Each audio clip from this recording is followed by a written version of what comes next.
egwu ndị nze na ọzọ nke Igbo Ukwu.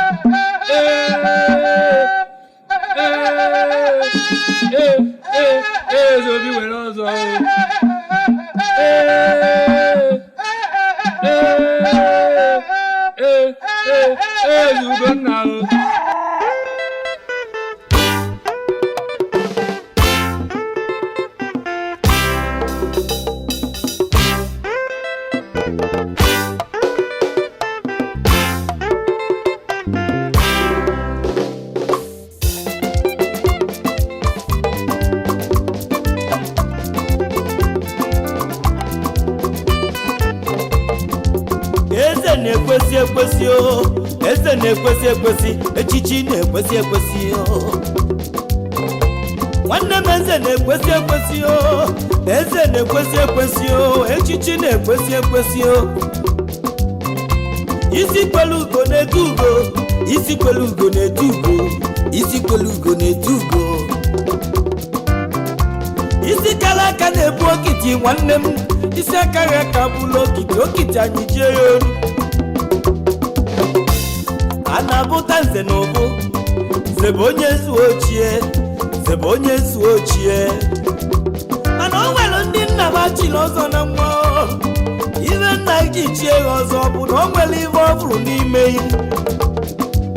Nke ọzọkwa aha m efula o, ike m efula o, onye nze aha gị efula ya. Ife onye nze na-enye ya nsọpụrụ, na-enye ya nsọpụrụ, ibe eji abụ nze erika kwanụ.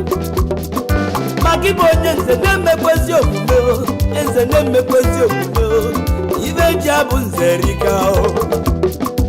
Ana m ajụ onye nze ọ na-eri aka azụ, onye nze eri aka azụ, anaba anyị ga-etikwa ibe.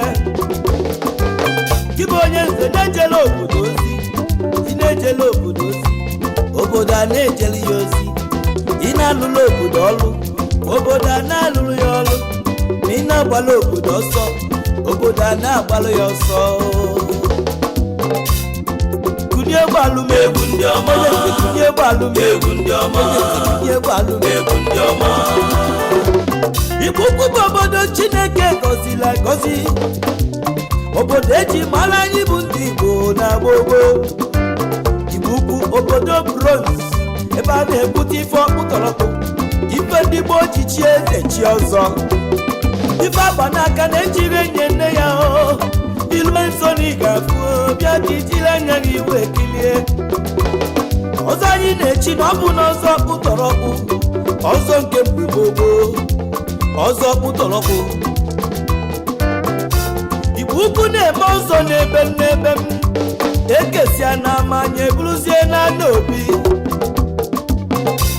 Onye ezi omume ga-echi nze, onye ezi omume ga-echi ọzọ. Nze lụọ ana, anyị asa ya ọzọ.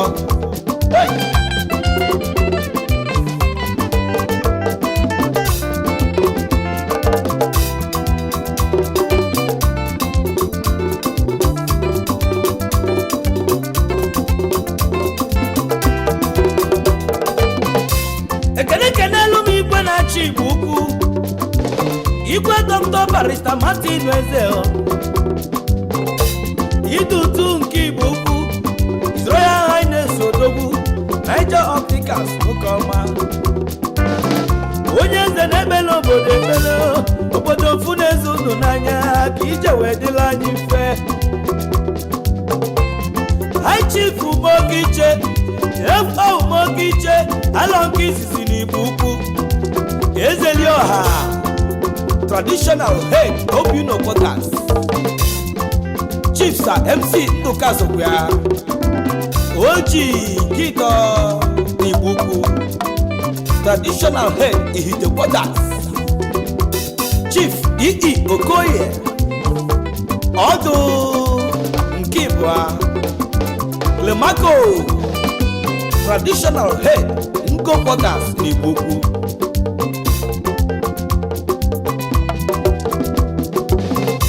Dunu nke n'elu ikwatobi odogwu ọzọ masị egbu ọdụ nkis ọdụ emeritus asị na onye okenye na-eme ife ka Chukwu kunye gbalụ egwu ndị ọma kunye gbalụ egwu ndị ọma kunye gbalụ egwu ndị ọma Ibo onye nze kunye gbalụ egwu ndị ọma kunye gbalụ egwu ndị ọma kunye gbalụ egwu ndị ọma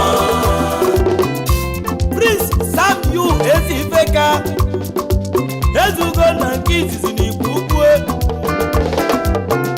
onu eze obi were ọzọ nze akwata chiri echi nze olu mba chiri ya echi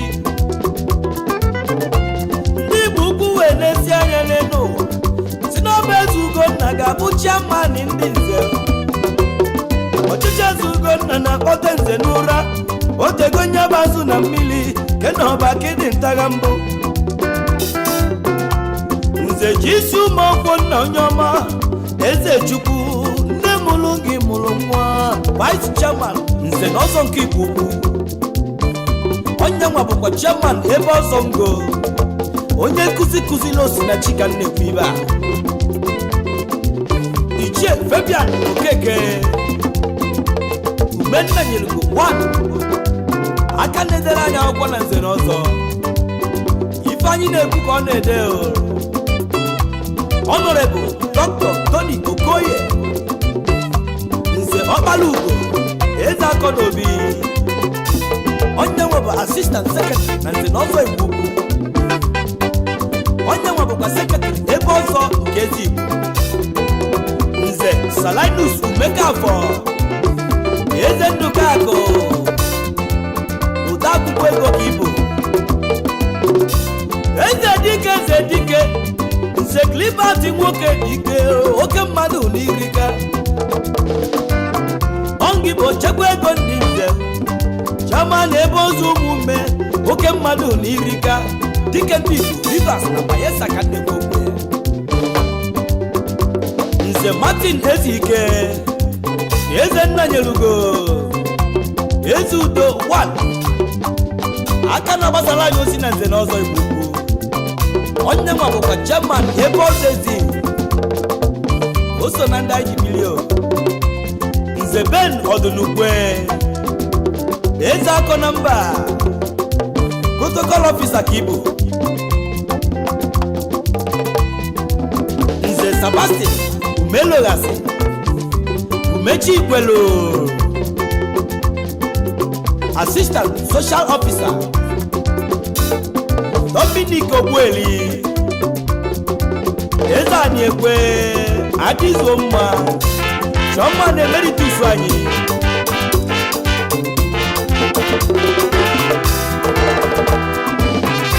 ndị bụ ndị isi nze ka anyị na-akpọzi maka na aja agapụ isi mkpụrụ aka bụ rịọ nze umenna ji Umekonkwọ onye isi nze nke Igbo ukwu zuru ezu onye isi nze ka ọ bụkwa n'ebe ọzọ etiti a na-aga gene n'ọnụ ọ dịka oji ezi ewe ṅụala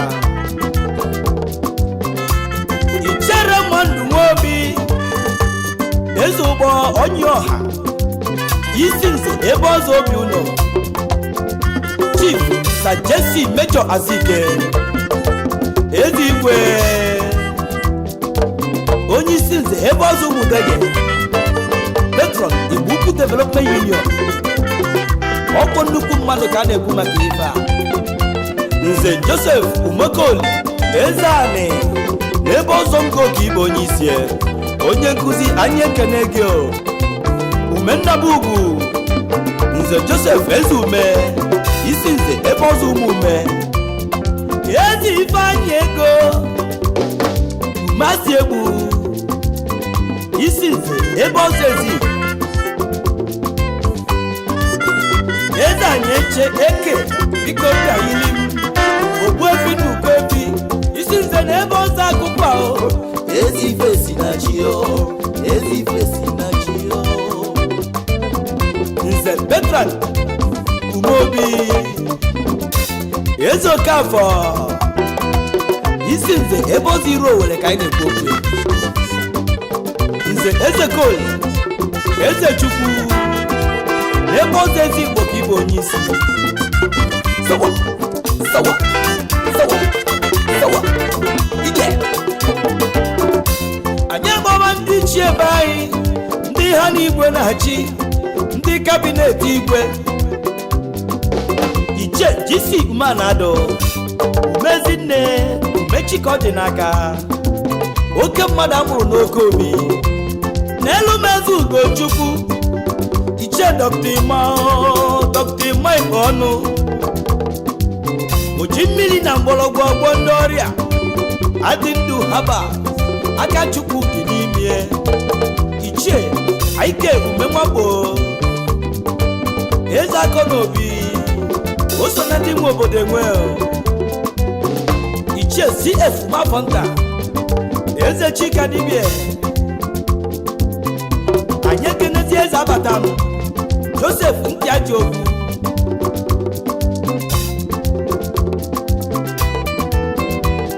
eze ọkụ mmadụ onume ekene gị ichie Martin Ọfọ aka na-esu ọgọdọ n'Aba ugbo nọ n'obi onume ekene gị ichie Godwin Okeke eze na-ekwesị ekwesị eze Chikwado ichie Ike mmụọ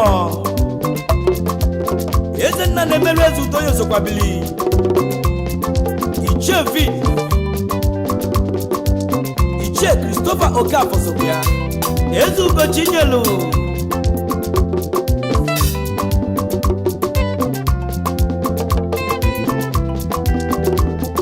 alugo mgbe anyị ga-etili ndị nwe obodo egwu ndị meri chief Igbo ukwu ndị ọma eji eje mba ahụ meri chief bụzi ọzọ nwere ibe ọzọ eji ama ọgaranya fụrụ obodo n'anya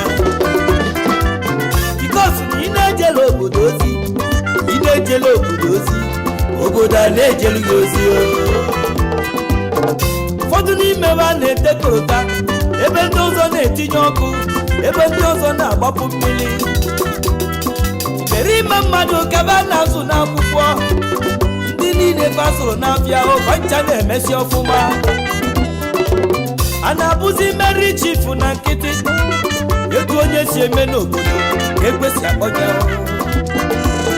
ọkwadike ndị Igbo efipụ ụzọ na-aṅụ mmiri ọma His Excellency Chief Dr. Chukwuemeka Izife CON Akintolugbo ya of Igboland onye eze galikwa mfika ọkwadike Nigeria First Executive Governor Anambra State Chief Chris Ikecheze MFR eze Ugwumba Igbo ukwu oke osisi ụmụnnụnụ na-ebeneme asị na nnukwu mmadụ dịka nnukwu mmụọ Chief Prọfesọ Uchenna Nwosu eze ọka nkuzi Obenigbo Igbo Director Apex Medical Centers ọkasị mmanụ ụlọọgwụ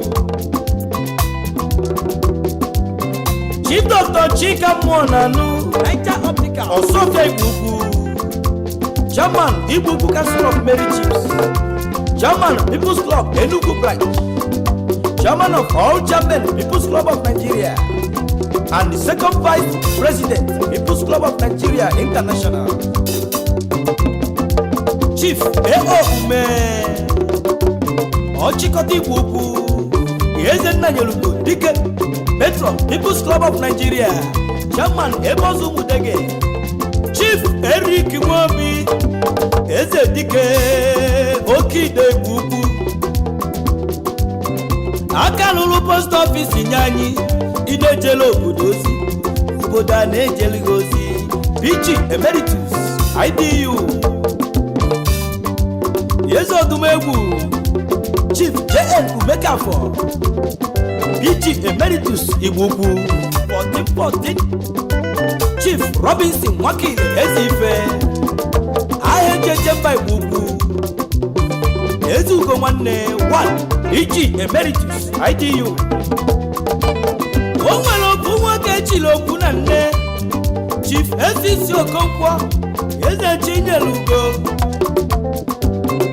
Chairman ebe ọzọ obi udo onye lụọ this man nso ghọta ibe ji akpọ onye okwu na nne. Chief DC Eze Nwoye Eze Chukwuma Ijem Ọchụdo Egbu Ukwu Ọnụọna PG Emeritus Chairman People's Club of Nigeria Port Harcourt Branch. Eze Akudo Chief Chris Okonkwo Senator Eze Akudo Egbu Ukwu Akụchukwu nyere ga bagoro obodo n'ife ma wee chege Eze Akudo.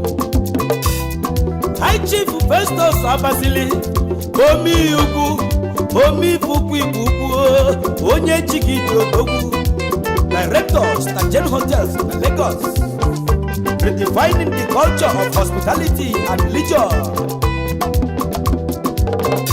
Chief James Umigwilo Oyim Ezonyimo Ebubagri Igbo Ukwu Ezojemba Kunye Malume Mayor Committee of Fathers Yezigbo Di Nwanyị Ọcha. Chief Jude Osude Sokwia Odua Eze Chinawalofia. Chief Josephat Chita Weza Kwilili Ochendo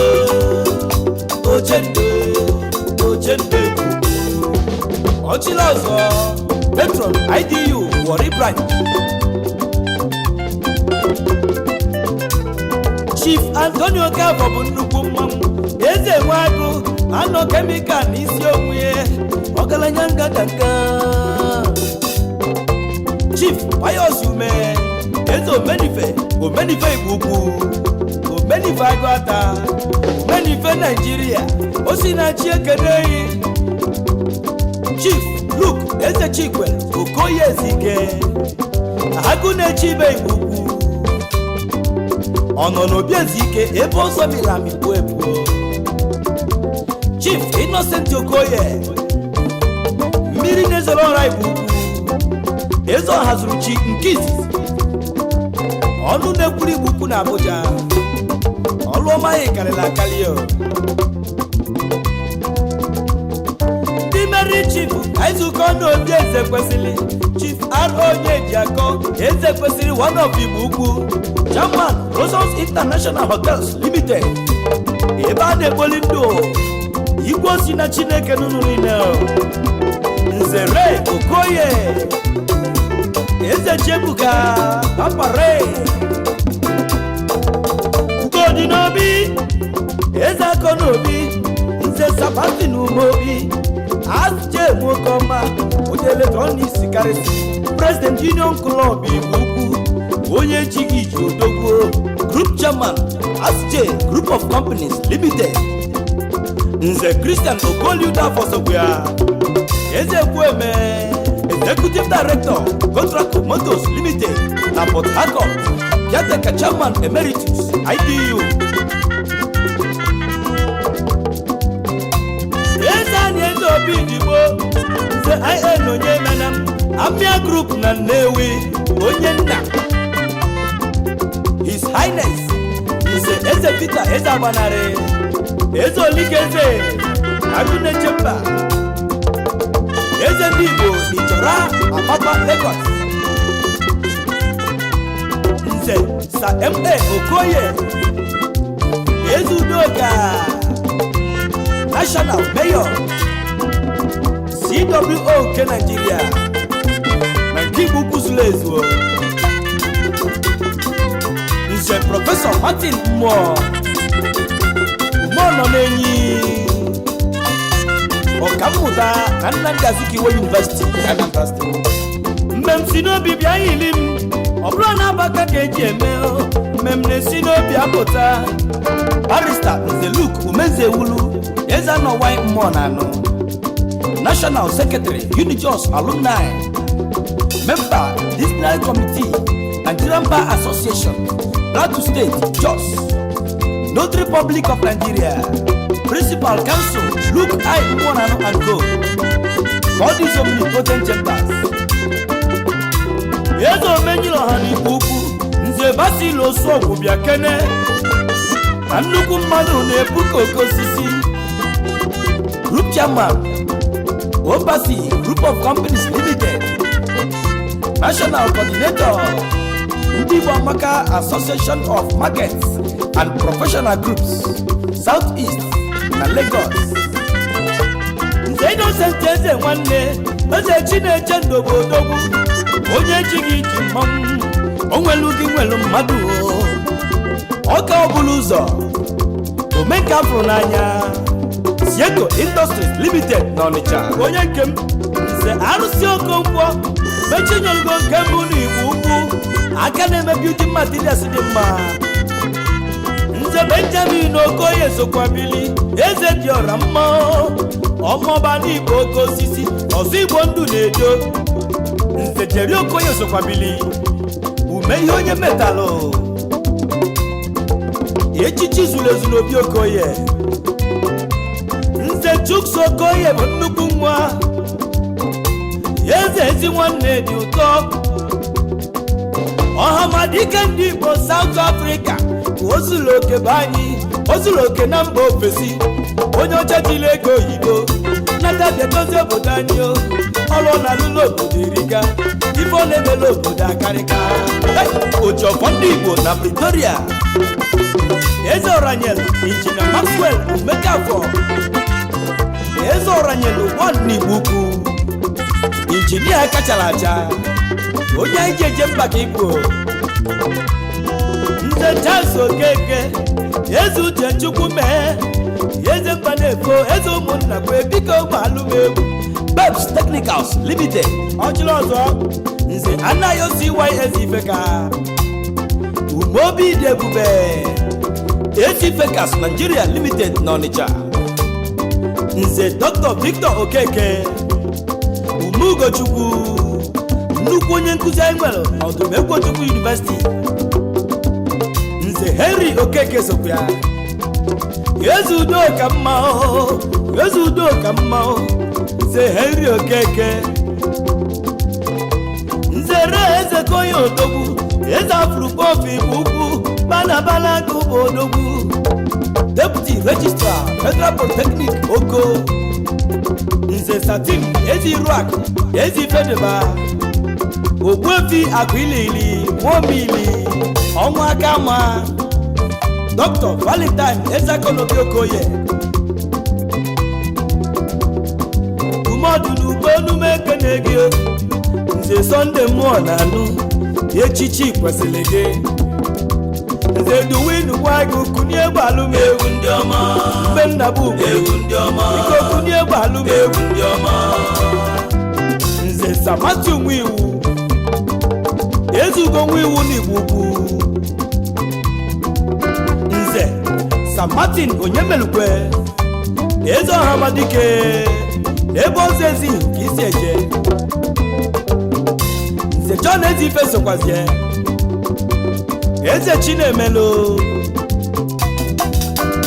Anyị ekene gị Nze Anthony Uzoegbunam eze Chukwuka ọnụ na-ekwu omenala Igbo na ABS Radios n'Ọnịcha. Eze Ọfọ Ebuka Nze Stanley Okenwa na nnukwu mmadụ karịrị akarị na ndị Nze Erika n'Uro. Eze Chinawalọfịa Nze Fes Ileka. Nze Christian Umifakọ eze udo dị mma ebe ọzọ ngo n'Igbo Ukwu ka isi eje anyị nwere ebumwe mfụ.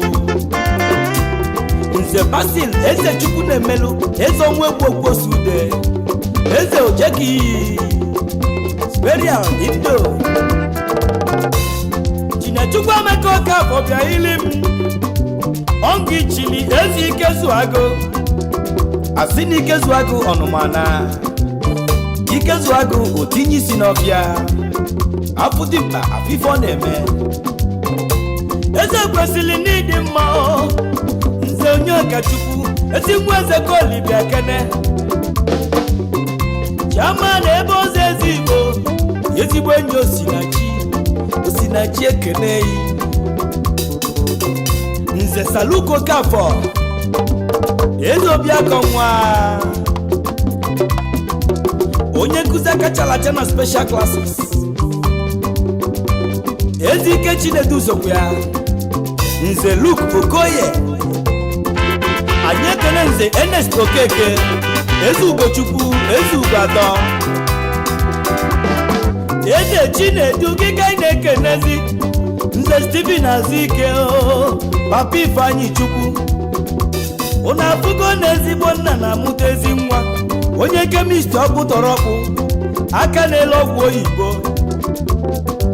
Ana m ajụ onwere ive na anyị Chukwu, onwere ive na anyị Chukwu, na onwere ive na anyị Chukwu.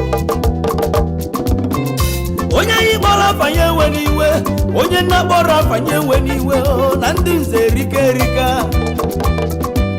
ma ndị nze anya nọrọkwa n'ugbo oke, ugbo oke ndị ọzọ anyị nọ n'ugbo egwu, ugbo oke na-akpa n'isi, mana ugbo egwu na-ebugharị ebugharị, ebe ọ bụ na obula ije anyị anọla ebe a fụtelibe egwu. Igwe OSINACHI asọgbu anyị, Igwe OSINACHI asọgbugo m, Igwe OSINACHI asọgbu anyị, ndị nze na ọzọ na-egwu Igwe OSINACHI asọgbu anyị, Igwe OSINACHI asọgbu anyị, Igwe OSINACHI asọgbu anyị, onye abụghị nze ọ na-ebe Igwe OSINACHI asọgbu anyị, Innocent umenwe osu na-akpọ na-egwu eze ukwu nze jo kalba aja akụ nwa ọbịa kele ọkọ nwoke eze ọkọ bụ obi udoye gbawa Igwe OSINACHI, eze onye bụ Chukwu mmadụ ihe eze agụ anụ niile onye ịsọbịa kele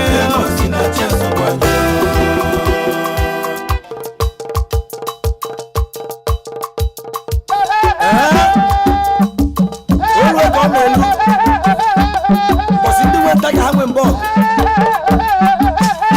onye abụghị nzọ na-ebe nwanze tije ọgwụ owere nke nna wee kwuo ụgwọ maka na nze na ọzọ na aka kpọcha ọmanye nsejeọgwụ mekwobi nakwa nso ume anyị ka nke iziziri ji ukwu ọnwụ amụrụ n'oke obi nze nọbat eze anyị eche eze tụba agha nke iziziri igbo ukwu obi na Benin City, ebe ọzọ akụkwa ka o si eje ebe ọzọ udo eze ugbo ji akụ mgbe ha ise ebe ọnụ ọngị bụ ogbu obi ndị nze ihe buru anyị ọdụ anyị na-enwe aṅụrị maka na ndị nze bụ ndị obi aṅụrị, ndị udo na-eji eme ọnụ n'obodo ọkọcha na-akpọ m anyị n'oke obi ka akọrịta oke mma na-ebe n'obodo ife ọma nze Charles ukwu na osu umeko nkwọ eze obi adịbụga nke iziri bụ ukwu eze nọ n'obi eze obi ukwu na-ede osisi ọma na-amị mkpụrụ ọma n'oke obi onye bata ọghọrọ nke Patron Anambra Leaders of God na ọ bụrụkwa na ofele na ndị nze gara na akarị a ga-akpọ onye gara one nze Samuel Okeke ezi ife aka ndue o soro onye eji eme ọnụ na nze na ọzọ Igbo ukwu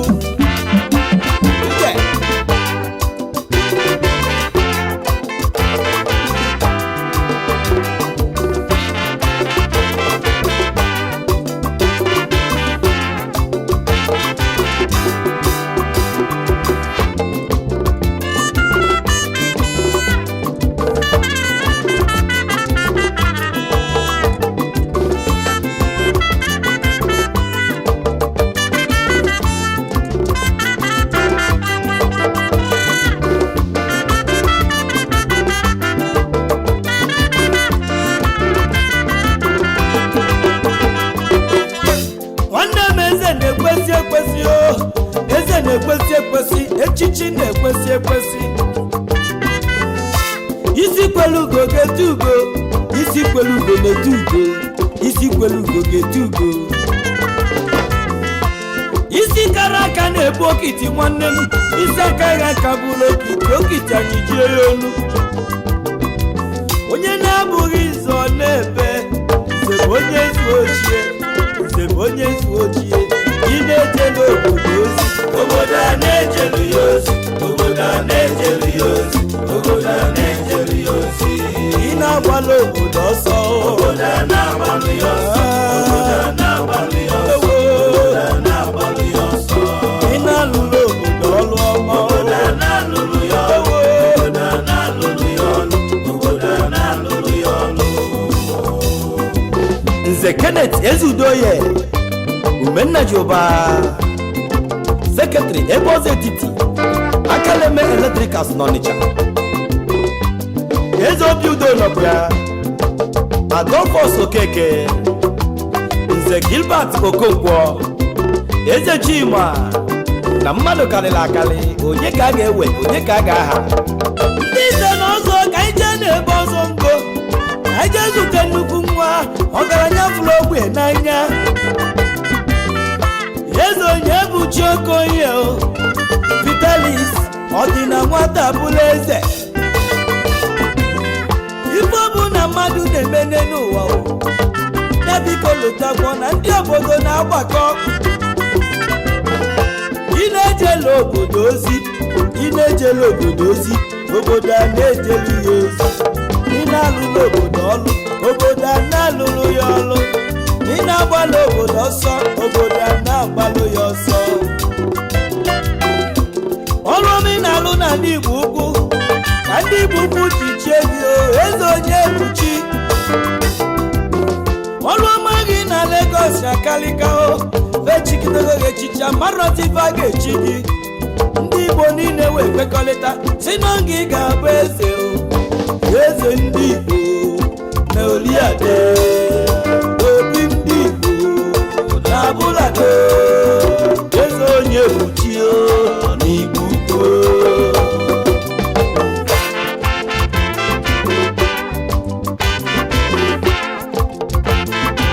Asị na-ezu ụka ahịrị udele atọtụ oge ga eze nwa mmadụ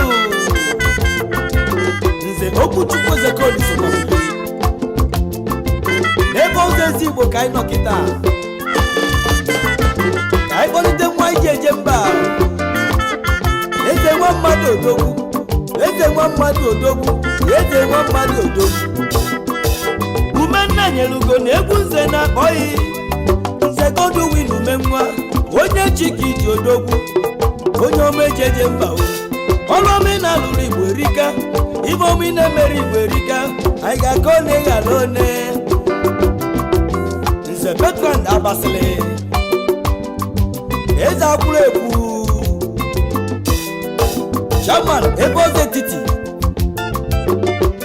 Anyị akpọbazie Nze Honorable Chukwunwike Umeanụka, Okene Igbo Anụka Ebiri, eze Ọhamadike. O so n'onye na-eme n'obodo na ha ọnụ, Secretary General Emeritus IDU. Okene Okene Okene Okene. Nzela Chukwu bụ nna omeghi ukwu mezi akọ n'obi n'ebe ọzọ bụ ụnọ. Anyị na-ekele nna anyị ukwu Nze John Omesi, eze Chinemelu. Ụnụ amago na ụgbọ egwu bụ mbụgharị mana ụgbọ oke na-agba n'isi. Nze Kevin eze Ugonwa Umeọnọ na nwa Umeọnọ n'obi Nze Edwin Ọnwụghalụ n'ebe ọzọ ezi Igbo ka isi eje. Nze Patrick Ijezie Ugo jiri nna ga nke izizi, maka na nwa ọbụla na-ejiri ọnụ ya wee gbara ife na ọ dị ka nwa kpafuru akpafu, ọ ga-atakwa afụfụ. Ije ọyọ ọyọ ije ije sume sume yame yame ije onye ọcha. Nze Emmanuel Umebinyuo, Yezugo nwanne na nne mụrụ gị mụrụ nwa ahụ. Bayos eri Amabia Kene, eze Ọbụnneme wan n'Igbo. Aka na-edere anyị akwụkwọ n'ebe ọzọ iru Owere.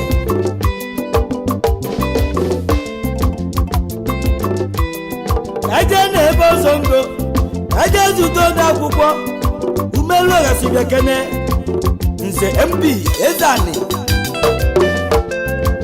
eze chichi tunogwa nze Geoffrey Umobi nze mmadu abuchukwu umafonta umono n'obi Ray Adibe nze Ezibe Sinachi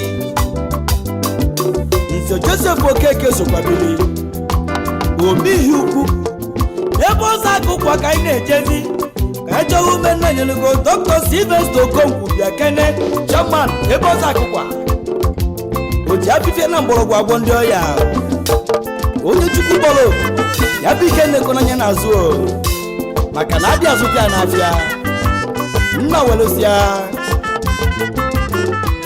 nze Diodo eze Kafọ eze Buado nze H eze Anozie eze Obidike nze Ifeanyi Chukwu Okonkwo eze Anọwai Magnus eze Kafọ nọkwa ya eze Amadi Umono na nwa ị na-ejelu obodo ozi obodo a na-ejelu ya ozi obodo a na-ejelu ya ozi nze Polycarp eze Koli eze Akụnne obodo a na-alụlụ ya ọlụ eze Ugo nze Ignatius Ichezie Sunday Francis Okafọ obodo a na-ejelu ya ozi Umechineke Ndo obodo a na-ejelu ya ozi Ignatius Banoliefo obodo a na-ejelu ya ozi Mezi nwa obodo a na-ejelu nze Fidelis eze Koli sokwabili obodo a na-alụlụ Ugochukwu ya ọlụ obodo a na-alụlụ ya ọlụ eze Akọnobi Gilbert Emeka Umono n'enyi obodo a na-ejelu ya ozi nze David eze Chukwu Udoye obodo a na-ejelu ya ozi nze Kevin eze Ugo nwa nwado Umono na nwa obodo a na-ejelu eze Ndubika nze Uche eze Ọbụnneme obodo a na-alụlụ ya ọlụ nze Remigius Okonkwo Abasili Umono n'enyi nze Timothy Okafọ eze Chikelu obodo a na-ejelu ya ozi aje na ebe ọzọ ezi nwanne m aje na obi ezi ike ebe ọzọ milami puo Obinna eze Chikwelu ezi ike Umakune nze Okwuchukwu eze Chikwelu ezi ike eze nne ya n'Igbo anya rapụ obi ezi ike ka anyị kpọtụrụ eze adịla eje agbata obi onye bụ nwanne ya nze Cyprian Obi eze adịla eje eze Obidike Chiaga na Hillary eze adịla eje umezi nwa ajeje n'obi eze kwesịrị onye ji akọ nze Chukwuemeka RO onye ji akọ umeakwụ eche oyiri nne ya nze ọ dị n'aka ụmụafọ n'ike nwokampe umennabuku ebe ọzọ akụkwa ka o si eje anyị agazie n'obe ụlọ ga-achịkọta egwu maka na ncha na-akarị na ọkụ anọ wee gbe ya na obi eze dị ọra mma Okoye ka anyị si na-akpọ Chimezie Okoye nze Umeọzọ dị n'obi ejelu m ebe a na-emebe egwu na Port Harcourt sute eze Obidigbo Joseph eze adịla eje Obidigbo wee melu m ọgọ ife niile m na-elio ebe mụ na-aralụ na fancha bịa n'aka onye na-ejere obodo ozi obodo a na-ejelu ya ozi obodo a na-ejelu ya ozi obodo a na-ejelu ya ozi nwanne m ị na-alụ n'obodo ọrụ obodo a na-alụlụ ya ọlụ obodo a na-alụlụ ya ọlụ obodo a na-alụlụ ya ọlụ obodo a na-ejelu ya ozi obodo a na-ejelu ya ozi obodo a na-ejelu ya ozi